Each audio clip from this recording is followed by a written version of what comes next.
రాష్ట్ర స్థాయిలో fee reimbursement గురించి ఎంత ఇబ్బంది పడుతున్నామో అందరికీ తెలుసు.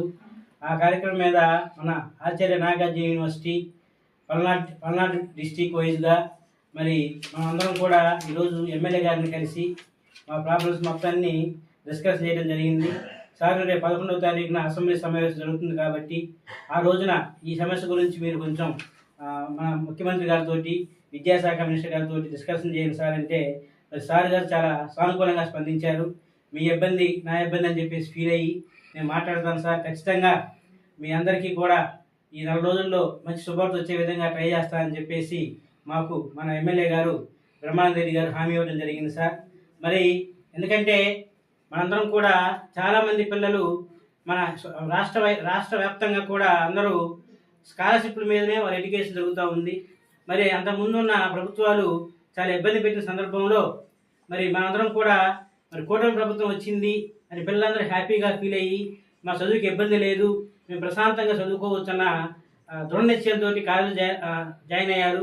కానీ మరి దురదృష్టవశాత్తు ఉన్న పరిస్థితుల ప్రభావం వల్ల మన గవర్నమెంట్ కూడా కొంచెం ఈ స్కాలర్షిప్ విషయాల్లో ఆశిస్తూ అడుగులు వేస్తూ ఉన్నారు.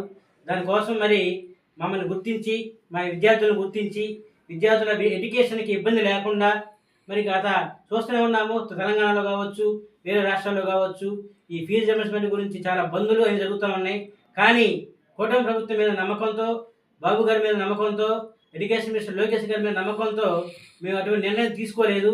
ఎందుకంటే మా అందరి భవిష్యత్తు, పిల్లల భవిష్యత్తు అంతా కూడా ప్రభుత్వం చేతిలో ఉంది కాబట్టి మేము విజ్ఞప్తి చేసేది ఏంటంటే ఈ ఫీజు రియంబర్స్మెంట్ అన్ని విషయాలు బాగానే చూస్తున్నారు గవర్నమెంట్, ఒక విద్యార్థుల విషయంలోనే కొంచెం చేతకనేసారని చెప్పేసి మా మేనేజ్మెంట్ అందరూ కూడా ఫీల్ అవడం జరుగుతూ ఉంది.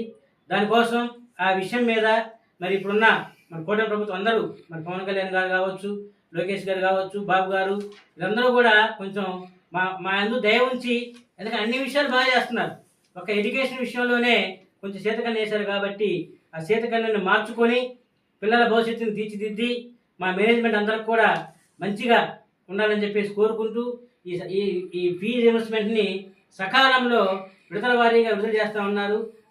ఆ హామీ కట్టుబడి విడతల వారీగా మాకు ఆ అమౌంట్ని జమ చేయడం జరిగితే మేమందరం కూడా చాలా హ్యాపీగా పిల్లల యొక్క జీవితాన్ని తీర్చిదిద్ది వాళ్ళ యొక్క భవిష్యత్తులో మా యొక్క కాలేజీ యొక్క పాత్ర కూడా ఉంటుందని చెప్పేసి తెలియజేస్తూ ఈ అవకాశం ఇచ్చిన మీ అందరికీ ధన్యవాదాలు sir. Thank you very much అండి.